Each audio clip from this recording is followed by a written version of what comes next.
प्रस्ताव देना हो तो आप इन तमाम परिस्थितियों पर अपना क्या प्रस्ताव रखेंगे, क्या करना चाहिए सरकार? देखिए, अभी हमने सरकार का ध्यान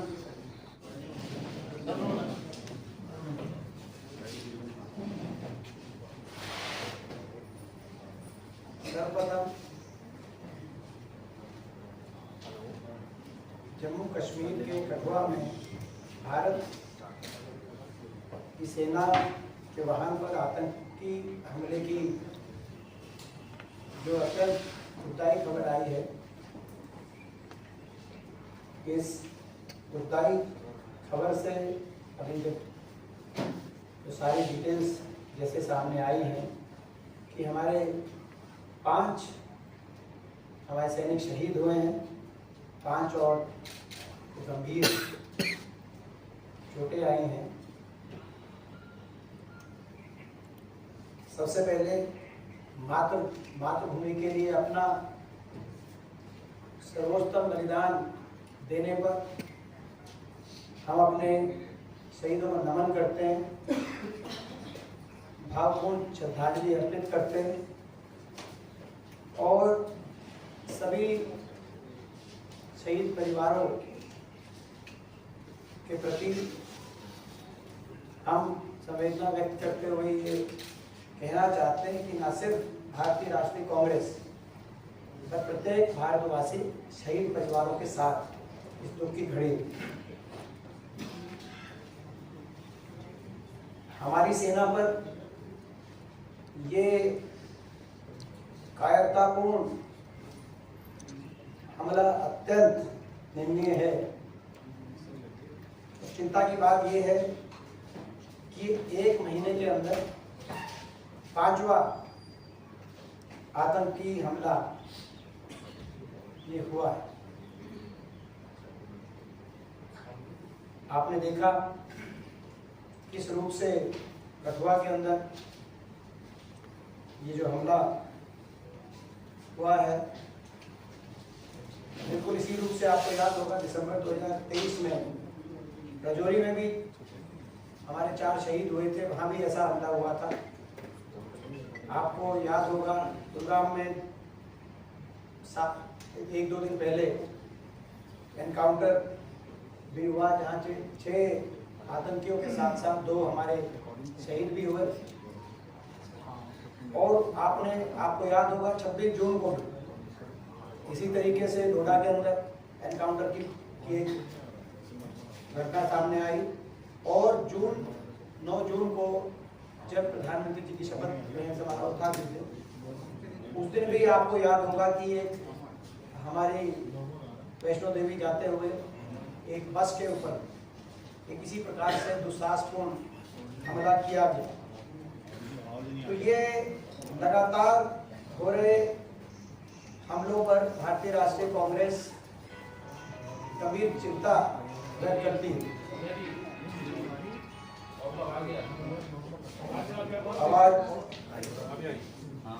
हम गंभीर चिंता भी व्यक्त करते हैं और हम चिंता के साथ साथ हमारा ये मानना है कि जिस गंभीरता से सरकार को लेना चाहिए उस गंभीरता सरकार नहीं ले रही, तो जिम्मेदार विपक्ष के नाते हम सरकार का ध्यान इस ओर खींचना चाहते हैं, आग्रह करना चाहते हैं इसको सरकार पूर्णतः गंभीरता से ले और सभी देशवासी और एक जिम्मेदार विपक्ष के रूप से भारतीय राष्ट्रीय कांग्रेस के रूप में हम भी हर तरीके से सरकार जो कदम उठाएगी देश की सुरक्षा के मद्देनजर हर कदम का सहयोग करने के लिए हम तत्पर हैं। सभी देशवासियों की एक भावना है कि ये जो आतंकी जो हैं इनको उन्हीं की भाषा में जवाब भी दिया जाए और हम अपनी ओर से पूरा सहयोग भी देने को तत्पर हैं। और कुछ मगर सुझाव और कुछ सवाल एक जिम्मेदार विपक्ष के रूप में हम सरकार के संज्ञान में सरकार के समक्ष हम रखने चाहते हैं। हमारा ये मानना है जैसे कि राहुल जी ने जो कहा कि लगातार हो रहे आतंकी हमलों का हल कठोर कार्रवाई से होगा, ना खोखले भाषणों का, ना खोखले भाषणों से और ना झूठे वादों से। आज उनका ये वक्तव्य आया है अनकोट। जो राहुल जी ने जो कहा, ये हमारा जो स्टैंड है वो आपको इससे इस बात से समझ में आता है। एक इस संदर्भ में तो महत्वपूर्ण जो बातें हैं वो आपके माध्यम से हम देश के और सरकार के सामने रखना चाहते हैं, अत्यंत चिंता के साथ। एक बड़ा चिंता का विषय, डिस्टर्बिंग ट्रेंड एक सामने है कि जो जम्मू क्षेत्र है, जम्मू क्षेत्र में खास तौर पे जो पीर पांजाल के दक्षिण में जो सारे राजौरी, पुंछ,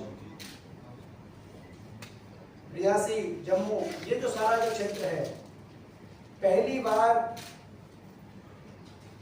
ऐसा दिखाई देता है कि आतंकवादियों ने इस क्षेत्र को अपनी एक्टिविटी का केंद्र बनाया है। लगातार इस क्षेत्र में ये जो सारे घटनाक्रम हो रही है, जो सारे ये इतने इंसिडेंट्स हुए हैं, लगातार इस क्षेत्र के अंदर आ रहे हैं। और डेटा ये इंडिकेट करता है, जैसे कि आज तक की खबर आई है, कि जम्मू क्षेत्र में जनवरी 2023 के बाद आतंकवादी घटनाओं में नागरिकों और शहीद हुए सुरक्षा बलों के जवानों की संख्या लगभग दुगनी हुई है। यानी जनवरी 1, 2023 और जून 2024 में जहां एक और 42 सिविलियन सिक्योरिटी फोर्सेस की कैजुअलिटीज हुई थी, इससे पिछले पीरियड में 24 हुई। तो जम्मू क्षेत्र में पहली बार ऐसा दिखाई दे रहा है कि जो आतंकवादी एक्टिविटीज है उसका जो केंद्र है वो अब कश्मीर वैली से जम्मू में शिफ्ट हो गया। Indian National Congress expresses deep concern about this disturbing trend that Jammu is emerging as a new center for the terrorist activity in Jammu and Kashmir. और इतना ही नहीं, ओवरऑल भी अगर हम देखें तो साउथ एशियन टेररिज्म पोर्टल के अनुसार जो आंकड़े, वहां से जो आंकड़े आपको पता चल सकते हैं कि जो टेररिस्ट एक्टिविटी जो हमारे पूरे क्षेत्र के अंदर हुई है, उसके अनुसार दक्षिण एशियाई आतंकवाद पोर्टल के अनुसार जो कुल हताहत हैं उनके प्रतिशत में मारे गए नागरिक और सुरक्षाकर्मी अब उसी स्तर पे पहुंचे हैं जो 20 साल पहले NDA 1 के समय 2004 में, जबकि UPA के वर्षों में और उसके बाद पिछले कुछ वर्षों में इसमें काफी कमी आई थी। ये रेशो, बेसिकली जो मैं रेशो कह रहा हूँ वो civilian and security forces accounted for 48% of casualties in terrorist attacks, rest being terrorists. उसकी जो रेशो है उसमें कितने हमारे शहीद हुए, कितने सिविलियन कैजुअलिटी होती है, this is highest ever, even higher than 46% in 2004। तो ओवरऑल ये तो कहीं ना कहीं ये भी एक बड़ा चिंताजनक ये आंकड़ा सामने आया है। और हम देखें बहुत से जो विशेषज्ञ हैं और बहुत से जो आर्मी के रिटायर्ड जनरल्स हैं, उनके अगर हम एनालिसिस करके सुने तो ये सभी का एकमत होकर एक बात आ रही है कि इसका एक मेन जो मुख्य इसका कारण है वो ट्रूप डिप्लॉयमेंट। जो हमारी ट्रूप डेंसिटी है वो इस तरफ तो उसमें कमी आई है, ट्रूप डिप्लॉयमेंट लद्दाख की तरफ, क्योंकि चीन की गतिविधि के मद्देनजर रखते हुए तो ट्रूप डिप्लॉयमेंट लद्दाख की तरफ बढ़ रहा है। ऐसा बहुत सा, एक लेफ्टिनेंट जनरल BS जामवाल हैं और बहुत से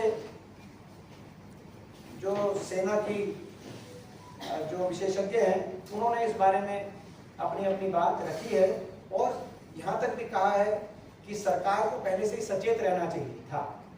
लेकिन कहीं ना कहीं ऐसा हमारा मानना है कि जो सरकार है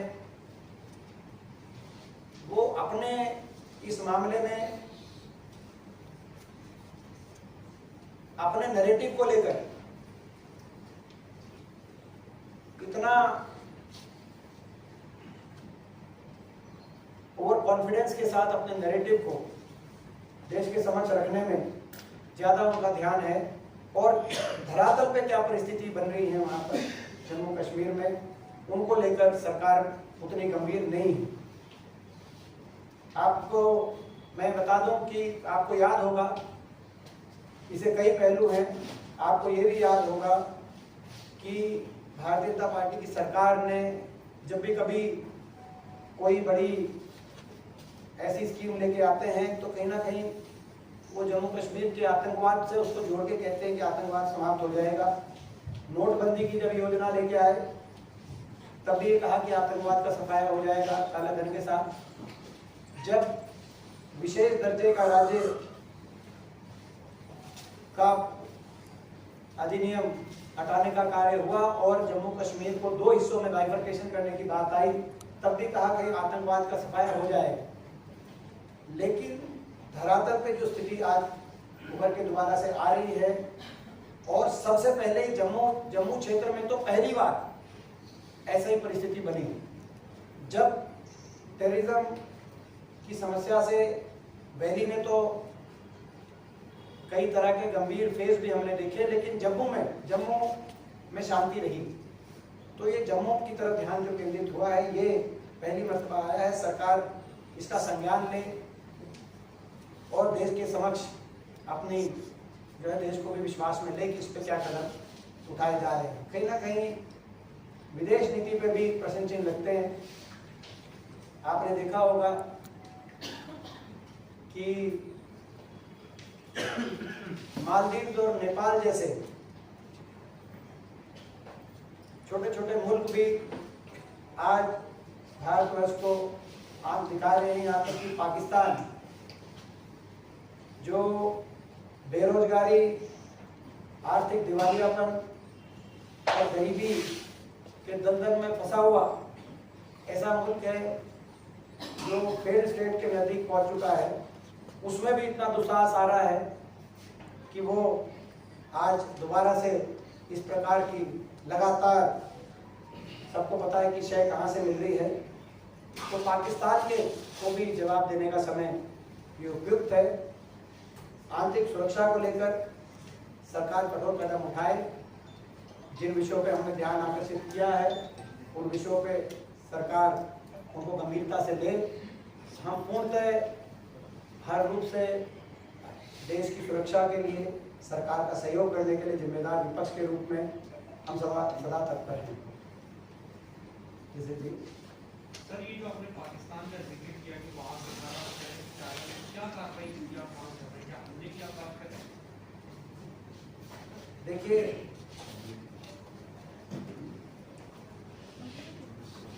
पाकिस्तान लगातार खुद की विफल होते हुई परिस्थितियों से ध्यान अपने मुल्क के जनता का भटकाने के लिए इस प्रकार के दुस्साहस लगातार कर रहा है, जो दिख रहा है। तो जो उपयुक्त कदम हो देश की आंतरिक सुरक्षा के लिए, वो उपयुक्त कदम सरकार उठाए। हम इतना ही कहना चाहते। ये गंभीर प्रश्न है, इस पे जो उपयुक्त कदम हो सरकार को जो लगे हमारी देश की सुरक्षा के लिए। लेकिन ये गंभीर प्रश्न है कि लगातार इस तरह की घटनाओं, टेररिस्ट के अटैक्स में इतनी जम्मू क्षेत्र में लगातार बढ़ोतरी हो और सरकार की तरफ से भी कोई गंभीर इस पर वक्तव्य ना आया हो। माननीय प्रधानमंत्री जी या सरकार के किसी वरिष्ठ मंत्री की तरफ से कोई गंभीर वक्तव्य इस पर नहीं आया कि जम्मू क्षेत्र के अंदर जो इस तरह की आतंकी घटनाएं हुई हैं, तो वक्तव्य भी आना चाहिए। हम वक्तव्य की भी मांग करते हैं। क्या अगर कोई एक सवाल इधर से एक अगर कोई एक बार फिर सर्जिकल स्ट्राइक होती है तो क्या कांग्रेस उसका समर्थन करेगी? देखिए, पहले क्या परिस्थिति है, क्या कारण है, मैंने आपको कारण बताया क्या कारण है।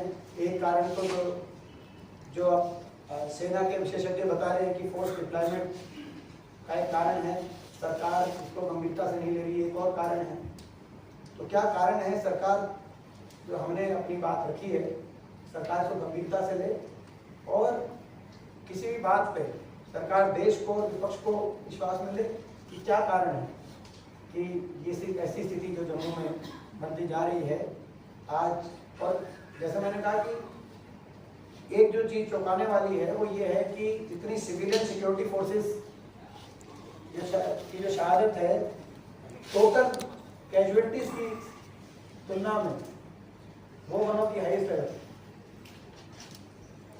तो ये एक गंभीर प्रश्न है, तो इस प्रश्न पे हम सरकार का ध्यान आकर्षित करना चाहते हैं।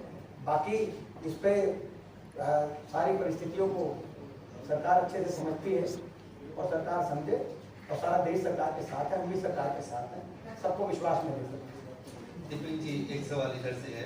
दिपेन जी, एक तरफ सरकार जम्मू कश्मीर में चुनाव कराने की तैयारी कर रही है और ये भी कहा जा रहा है कि बहुत जल्द चुनाव कराए जाएंगे, लेकिन जिस तरह से आप लगातार आपने कहा पिछले एक महीने में वैली छोड़ के और जम्मू रीजन में पुंछ, कठुआ, राजौरी इन इलाकों में जिस तरह की घटनाएं हो रही हैं, आपको लगता है कांग्रेस पार्टी का यह मानती है कि जम्मू कश्मीर में हालात ऐसे हैं कि चुनाव हो सकता है? पहला।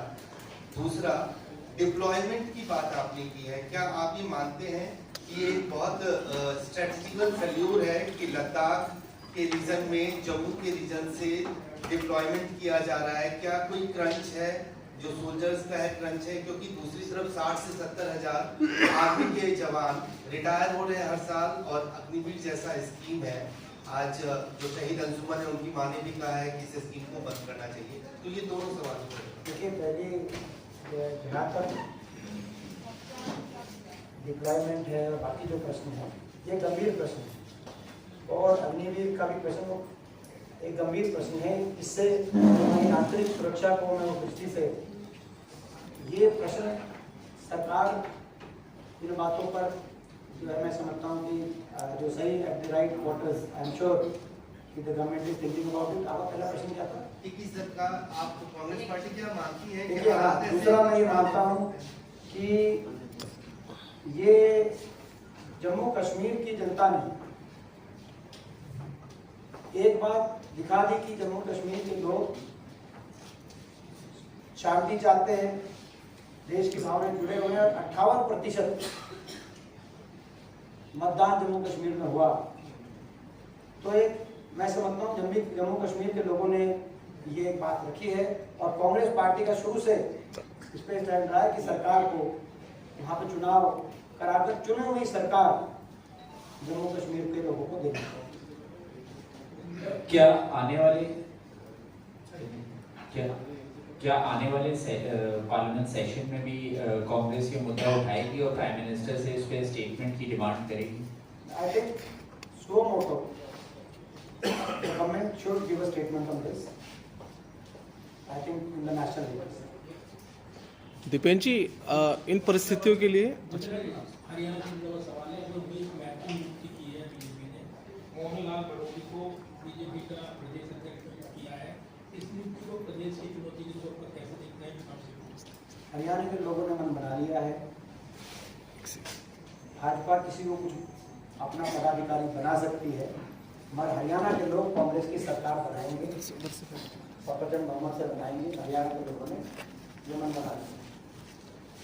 दिपेन जी, इन परिस्थितियों से निपटने के लिए अगर आपको सरकार को प्रस्ताव देना हो तो आप इन तमाम परिस्थितियों में अपना क्या प्रस्ताव रखेंगे? क्या करना चाहिए सरकार को? देखिए, अभी हमने सरकार का ध्यान इस ओर खींचा है और कहा कि जिस गंभीरता से सरकार को लेना चाहिए, हमें लगता है कि उस गंभीरता से नहीं लेगी सरकार। बड़े भाषण, बड़े वायदे और चेस्ट थम्पिंग जिसको कहते हैं, उसकी ओर उस तरह की कार्यशैली सरकार की दिखाई दे रही है और धरातल की परिस्थिति कुछ और दिखाई दे रही है और इसीलिए हमने सरकार का ध्यान इस ओर आकर्षित किया है और हमने कहा है कि हमें जो सवाल पब्लिक डोमेन में रक्षा विशेषज्ञ जो सवाल बता रहे हैं, वो सवाल भारतीय राष्ट्रीय कांग्रेस भी सरकार के समक्ष रख रही है। और जिस क्षेत्र के अंदर परिस्थितियां बिगड़ रही हैं, उस क्षेत्र की तरफ सरकार का विशेष रूप से आज इस प्रेस वार्ता के माध्यम से ध्यान हम आकर्षित कर रहे हैं। हमारा जो मुख्य, अगर आप देखें तो कि भाई Indian National Congress expressing deep concern about डिटोरियल सिचुएशन इन जम्मू रीजन, आज का अगर हम सार दें तो एक जिम्मेदार विपक्ष की तरह हम ये एक्सप्रेस कर रहे हैं अपना कंसर्न। उसके बाद सरकार किस रूप से इसको लेती है, सरकार विपक्ष को मैं समझता हूँ कि विश्वास में ले, किस रूप से हमारी जो सरकार भूमिका चाहेगी, हम उस भूमिका तो सकारात्मक रूप से सरकार का सहयोग करते हुए उस भूमिका में हम जिम्मेदार विपक्ष की अपनी भूमिका निभाएंगे। देश एक सर्वोपरि है, देश की सुरक्षा सर्वोपरि है, और इस मामले में हम किसी भी राजनीति से ऊपर उठ के इस मामले को देखते हैं। हर राजनीतिक दृष्टि से ऊपर उठा हुआ ये मामला है, और इस मामले में कोई सुझाव सरकार को देना होगा, हम सरकार को देंगे, मगर हम ध्यान सरकार का जरूर आकर्षित करना चाहते हैं। सर, अगर पिछले आतंकी हमलों की बात करें तो इससे पहले हमने देखा है लगातार कश्मीर में इस तरह के वाक़े हुआ करते थे।